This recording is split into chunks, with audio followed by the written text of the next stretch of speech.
বাংলাদেশে মোহাম্মদ ইউনূসের আমলে গত ১.৫ বছর ধরে তলানিতে গিয়ে ঠেকেছিল ভারত বাংলাদেশ সম্পর্ক। নির্বাচনের আগে থেকে সে সম্পর্ক পুনর্গঠন হচ্ছে এমন বার্তা পাওয়া গেছে বাংলাদেশের ক্ষমতাসীন দল বিএনপির সাথে ভারত সরকারের সম্পর্ক দেখে। ইউনূসের আমলে যেটি ছিল নিয়মিত ঘটনা, সেই ভারত বিরোধী স্লোগান দিল্লি না ঢাকা, ঢাকা ঢাকা বাংলাদেশের নির্বাচনের আগে থেকে প্রায় বন্ধই হয়ে গেছে। সম্পর্ক উন্নয়নের জন্য নতুন বিএনপি সরকার পররাষ্ট্রমন্ত্রী খলিলুর রহমান ২ দিনের সফরে যাচ্ছেন দিল্লিতে। তার এই সফরে দৃশ্যমান অমীমাংসিত বিষয়ের পাশাপাশি অদৃশ্যমান কিছু বিষয় নিয়ে আলোচনা হবে এমন তথ্য জানা গেছে। অদৃশ্যমান ইস্যুগুলোর মধ্যে বাংলাদেশের অভ্যন্তরীণ রাজনীতি আর আঞ্চলিক নিরাপত্তা নিয়ে ভারতের পক্ষ থেকে জোর দেওয়া হবে। ঠিক এমন একটা পরিস্থিতিতে খলিলুর রহমানের সফরের ১ সপ্তাহ আগে আঞ্চলিক নিরাপত্তার জন্য ভারতের সবচেয়ে বড় একটি মাথা ব্যথা পাকিস্তানি চরমপন্থী গোষ্ঠী লস্কর-ই তৈয়বার ৮ সদস্যকে ভারতের বিভিন্ন স্থান থেকে গ্রেপ্তার করেছে দেশের পুলিশ। বাংলাদেশের জন্য উদ্বেগের বিষয় হলো গ্রেপ্তার হওয়া এই ৮ জনের মধ্যে ৭ জনই বাংলাদেশি। আবার এদের দলনেতা সাব্বির আহমেদ লোন বাংলাদেশ থেকে পাকিস্তানের গোয়েন্দা সংস্থা আইএসআই এর নির্দেশে ভারতে বড় ধরনের নাশকতার ছক কষছিলেন। ভারতীয় গোয়েন্দা সংস্থার বরাতে এমন খবর প্রকাশ করেছে ভারতের একাধিক সংবাদ মাধ্যম। খবরটি বাংলাদেশের গণমাধ্যমগুলোতেও প্রকাশিত হয়েছে।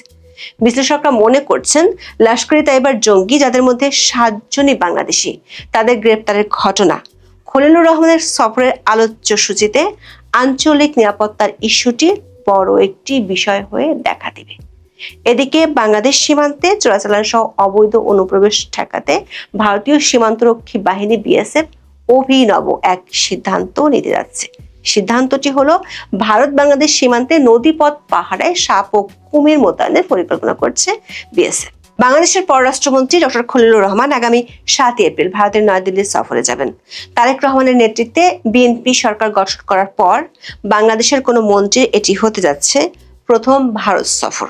মোহাম্মদ ইউনূসের নেতৃত্বাধীন অন্তর্বর্তী সরকারের জাতীয় নিরাপত্তা উপদেষ্টার দায়িত্ব পালন করা পররাষ্ট্রমন্ত্রী ডক্টর খলিলুর রহমান মরিশাসে ভারত মহাসাগর সম্মেলনে যোগ দেওয়ার পথে নয়াদিল্লি সফর করবেন। পররাষ্ট্রমন্ত্রী খলিলুর রহমান, ভারতের পররাষ্ট্রমন্ত্রী এস জয়শঙ্কর, দেশের জাতীয় নিরাপত্তা উপদেষ্টা অজিত দোভাল এবং বাণিজ্য মন্ত্রী পীযূষ গোয়ালের সঙ্গে আগামী ৮ এপ্রিল বৈঠক করবেন। বাংলাদেশের গণমাধ্যমগুলোর খবরে বলা হয়েছে, এ সফরে গঙ্গা পানি বন্টন চুক্তি এবং ভারত থেকে আরও জ্বালানি আনার ব্যাপারে আলোচনা হতে পারে। মধ্যপ্রাচ্য থেকে জ্বালানি আমদানি করে বাংলাদেশ, কিন্তু ইরানের সঙ্গে যুক্তরাষ্ট্র ও ইসরায়েলের চলমান যুদ্ধের কারণে এতে বিঘ্ন ঘটেছে। ফলে ভারত থেকে আরো জ্বালানি আনার পরিকল্পনা করছে সরকার। শেখ হাসিনার আমলে তৈরি হওয়া পাইপলাইনের মাধ্যমে ডিজেল আনা বিগত ইউনূস সরকারের আমলে বন্ধ ছিল। মধ্যপ্রাচ্য সংকট দেখা দিলে বিএনপি সরকারের আমলে ভারত এ নিয়ে ৩ দফায় ১৭,০০০ টন ডিজেল বাংলাদেশে সরবরাহ করেছে। অন্যদিকে ১৯৯৬ সালের ডিসেম্বরে ভারতের সঙ্গে বাংলাদেশের ৩ দশক মেয়াদী পানি বন্টন চুক্তি স্বাক্ষরিত হয়। মেয়াদ প্রায় শেষ হওয়ায় গত কয়েক সপ্তাহ ধরে বাংলাদেশ ও ভারতের প্রতিনিধি দল উভয় দেশের চুক্তিটির জলবিজ্ঞান ও প্রযুক্তিগত মূল্যায়ন করেছে। এছাড়া জাতিসংঘ সাধারণ পরিষদে মনোনয়নের বিষয়ে ভারতের সহায়তা চাওয়ার পরিকল্পনা রয়েছে। জাতিসংঘের সাধারণ পরিষদে 2026-27 সভাপতি পদের জন্য বাংলাদেশ মনোনয়ন দিয়েছে পররাষ্ট্রমন্ত্রী ডক্টর খলিলুর রহমানকে। এক্ষেত্রে তিনি ভারতের সহায়তা চাইতে পারেন বলে প্রতিবেদনে জানিয়েছে হিন্দুস্তান টাইমস। কূটনৈতিক সূত্রগুলো বলছে, এসব দৃশ্যমান ইস্যুর পাশাপাশি কিছু অদৃশ্যমান বিষয় নিয়ে বাংলাদেশের পররাষ্ট্রমন্ত্রীর সফরে আলোচনা হবে। এর মধ্যে একটি ইস্যু হলো বাংলাদেশের অভ্যন্তরে অন্তর্ভুক্তিমূলক রাজনীতি। দুই দেশের কারো পক্ষ থেকে ফরমালি বিষয়টি নিয়ে কথা না বললেও সূত্রগুলো বলছে, আওয়ামী লীগ এবং শেখ হাসিনা ইস্যুতে এই বৈঠকে আলোচনা হবে। বিগত অন্তর্বর্তী সরকার শেখ হাসিনাকে ফেরোচ্ছে কয়েক দফা চিঠি দিয়েছিল।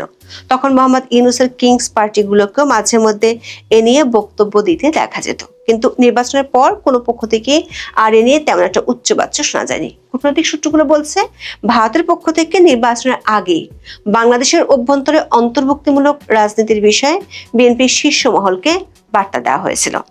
সে বার্তার ফলো আপ নিয়ে খলিলুর রহমানের সাথে আলোচনা করবেন এস জয়শঙ্কর ও অজিত দোভাল। বিশ্লেষকরা মনে করেন, অন্তর্ভুক্তিমূলক রাজনীতি নিয়ে কথা বলার অর্থ হলো আওয়ামী লীগের নিষেধাজ্ঞার বিষয়টি নিয়ে বাংলাদেশের ক্ষমতাসীন সরকার কি করতে চায় সেটি জানতে চাইবে ভারত। যদিও এ বিষয়ে কোনো পক্ষই আনুষ্ঠানিকভাবে কোনো কিছু জানাবে না। এক্ষেত্রে যা ঘটার তা পর্দার আড়ালেই ঘটবে।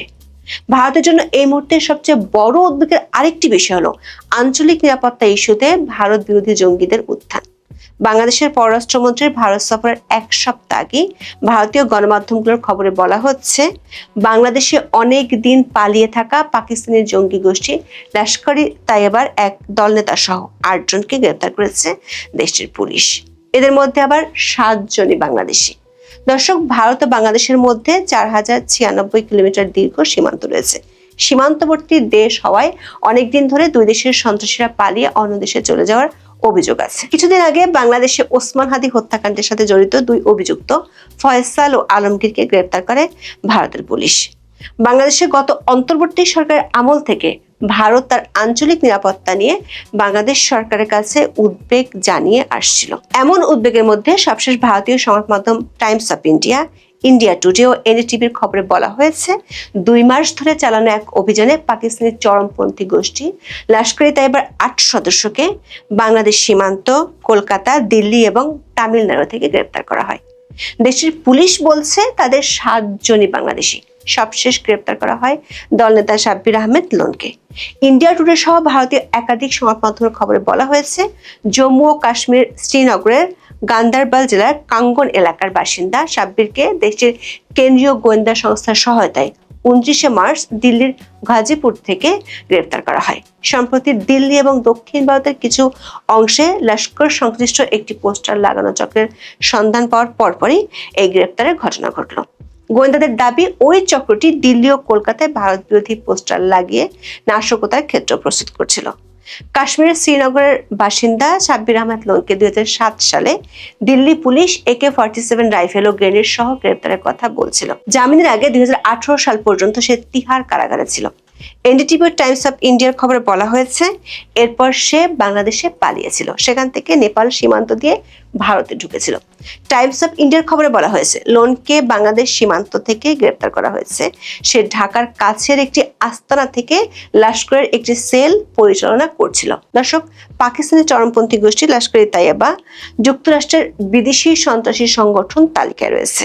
এটির বিরুদ্ধে ভারতের পাশাপাশি পশ্চিমে বিভিন্ন হামলার পরিকল্পনার অভিযোগ রয়েছে। এর মধ্যে 2008 সালের নভেম্বরে মুম্বাইতে 3 দিনের প্রাণঘাতী হামলাও রয়েছে। 2025 সালের 22 এপ্রিল কাশ্মীরের পেহেলগ্রামে সন্ত্রাসী হামলায় নিহতের ঘটনায় পাকিস্তানি সামরিক গোয়েন্দা সংস্থা ISI এর পাশাপাশি লস্কর-ই তাইয়বার যোগ সাজসের ইঙ্গিত থাকার কথা ভারতের জাতীয় তদন্ত সংস্থা ন্যাশনাল ইনভেস্টিগেশন এজেন্সি বা NIA এর প্রাথমিক প্রতিবেদনে উঠে এসেছে।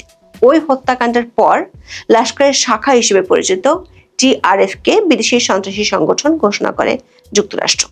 ভারতীয় বাংলাদেশি গণমাধ্যমে উদ্বেগজনক যে খবরটি প্রকাশ হয়েছে সেটি হলো, গ্রেপ্তার হওয়া সাব্বির লোন দীর্ঘদিন বাংলাদেশে অবস্থান করে লস্করের কার্যক্রম পরিচালনা করছিল। সে অবৈধভাবে বাংলাদেশ থেকে নেপাল সীমান্ত হয়ে সম্প্রতি ভারতে যায়। ভারতীয় সংবাদ মাধ্যমের খবরে বলা হয়, গত 8 ফেব্রুয়ারি দিল্লির জনপথ মেট্রো স্টেশনে সন্দেহভাজন কিছু পোস্টার দেখা যায়। সেই সূত্র ধরে এই অভিযান শুরু হয়। ওই পোস্টারগুলোতে পাকিস্তানপন্থী স্লোগান, কাশ্মীর নিয়ে উস্কানিমূলক বার্তা এবং জঙ্গি বুরহান ওয়ানির ছবি ছিল। গত 15 ফেব্রুয়ারি কলকাতার অভিযানে এই চক্রের অন্যতম 2 সদস্য বাংলাদেশের বগুড়ার উমর ফারুক ও ঠাকুরগাঁয়ের রবিউল ইসলামকে গ্রেপ্তার করা হয়। অভিযানের বর্ণনা দিয়ে এই প্রতিবেদনে বলা হয়, 21 ফেব্রুয়ারি তিরুপুরের একাধিক স্থানে একযোগে অভিযান চালিয়ে আরো 6 জনকে গ্রেপ্তার করা হয়। গ্রেপ্তার 8 জনের মধ্যে 7 জনই বাংলাদেশি নাগরিক, যারা অবৈধভাবে ভারতে প্রবেশ করেছিল। নিজেদের পরিচয় গোপন রাখতে তারা জাল ভারতীয় পরিচয়পত্র ব্যবহার করেছিল। গ্রেপ্তারকৃতদের বিশেষ করে ওমর ফারুককে জিজ্ঞাসাবাদ করে এই নেটওয়ার্কের কার্যক্রম সম্পর্কে গুরুত্বপূর্ণ তথ্য বেরিয়ে আসে। এনডিটিভি লিখেছে, জিজ্ঞাসাবাদে ওমর ফারুক তদন্তকারীদের জানান, 2025 সালের মার্চ মাসে লোনের সঙ্গে তার প্রথম যোগাযোগ হয়। লোন ধীরে ধীরে তাকে উগ্রবাদে উদ্বুদ্ধ করেন এবং ভারতের লস্কর-ই তাইয়বার কার্যক্রম এগিয়ে নেওয়ার দায়িত্ব দেন। ওমরকে বিশেষভাবে নির্দেশ দেওয়া হয়েছিল দেশের বিভিন্ন গুরুত্বপূর্ণ স্থান রেকি করে ভিডিও করতে এবং এই নেটওয়ার্কে আরো বাংলাদেশিদের যুক্ত করতে। স্থানীয় পরিস্থিতিদের মাধ্যমে ভারতের ভেতরে অস্ত্রের ব্যবস্থা করার নির্দেশও তাকে দেওয়া হয়েছিল। এনডিটিভি বলছে, লোন সরাসরি পাকিস্তানে অবস্থানরত লস্করে তাইবার সিনিয়র হ্যান্ডলার আবু হুজাইফা, সুমামা বাবর এবং আব্দুর রহমানের সঙ্গে যোগাযোগ রাখত। সে ভারতে সন্ত্রাসবাদী নেটওয়ার্ক পুনঃপ্রতিষ্ঠা করতে তাদের নির্দেশ অনুযায়ী কাজ করছিল। এছাড়া তেহরিক উল মুজাহিদিন কমান্ডার আবু তালহা এবং ইউপিএ আইনের অধীনে তালিকাভুক্ত সন্ত্রাসী আসিফ দারের সঙ্গে লোনের যোগাযোগ ছিল। ভারতের কর্মকর্তাদের মতে এই পুরো বিষয়টি পাকিস্তান থেকে পরিচালিত এবং বাংলাদেশ থেকে অপারেশনাল সমর্থন পাওয়া একটি সুসংগঠিত আন্তঃসীমান্ত ষড়যন্ত্রের অংশ। বিগত অন্তর্বর্তী সরকারের আমলে ভারত বিরোধী জঙ্গিদের তৎপরতা বাড়ায় কয়েকজন ভারতীয় সেনা গোয়েন্দা কর্মকর্তা বাংলাদেশ সফরও করেছিলেন। সূত্রগুলো বলছে, লস্করে তাইবার সেলের সদস্যরা যে বাংলাদেশে কাজ করছে এমন প্রমাণ পাওয়ার পর খলিলুর রহমানের সাথে বৈঠকে ভারতের জাতীয় নিরাপত্তা উপদেষ্টা অজিত দোভাল বিষয়টি তুলে ধরবেন।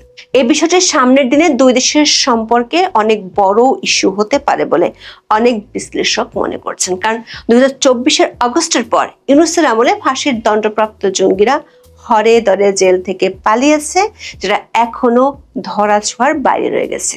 কয়েকদিন আগে দিল্লিতে বাংলাদেশি হাই কমিশনার বলেছিলেন, কোনোভাবে বাংলাদেশের মাটি ভারত বিরোধী কোনো কাজে ব্যবহার করতে দেয়া হবে না। এর মধ্যে ভারতীয় গণমাধ্যমের আরেকটি খবর হলো, ভারত বাংলাদেশ সীমান্তে নদীপথ পাহারায় সাপ ও কুমির মোতায়েনের পরিকল্পনা করছে ভারতীয় সীমান্তরক্ষী বাহিনী বিএসএফ। গত 9 ফেব্রুয়ারি অনুষ্ঠিত বিএসএফ এর শীর্ষ কর্মকর্তাদের বৈঠকে এই সিদ্ধান্ত নেওয়া হয়। দর্শক, বাংলাদেশে ও ভারতের মধ্যকার একটি স্পর্শকাতর ইস্যু হলো সীমান্ত হত্যা। গত কয়েক মাসের সীমান্ত হত্যা কমে গেলেও চোরাচালান সহ অবৈধভাবে সীমান্ত পাড়ি দেওয়ার ঘটনা ঘটেছে। বিএসএফ এরই মধ্যে সীমান্তে উন্নত প্রযুক্তি যেমন নজরদারি ড্রোন, জিপিএস সমর্থিত ট্র্যাকিং এবং লোকেটিং গেজেট এবং থার্মাল ইমেজার দিয়ে 24 ঘন্টা নজরদারি করছে। পশ্চিমবঙ্গ, আসাম, মেঘালয়, ত্রিপুরা এবং মিজোরামের মতো রাজ্যগুলোর সীমান্তে কিছু অংশে বৈদ্যুতিক ব্যবস্থা করা হয়েছে যাতে মানুষের বেআইনি চলাচল রোধ করা যায়। ভারতীয় সংবাদ মাধ্যম নর্থ ইস্ট নিউজের খবরে বলা হয়েছে, নতুন কৌশল হিসেবে সীমান্তে সাপ ও কুমির ব্যবহার করা হবে। গত 9 ফেব্রুয়ারি বিএসএফ এর মহাপরিচালক প্রবীণ কুমারের সভাপতিত্বে একটি বৈঠকে বিষয়টি নিয়ে বিএসএফ এর শীর্ষ কর্মকর্তারা আলোচনা করেছেন। এরপর গত 20 মার্চ বিএসএফ এর নয়াদিল্লি সদর দপ্তরে শীর্ষ কর্মকর্তাদের আরো একটি বৈঠকের পর এ নিয়ে সীমান্ত স্তরের সিনিয়র অফিসারদের কাছে মেসেজ পাঠানো হয়েছে।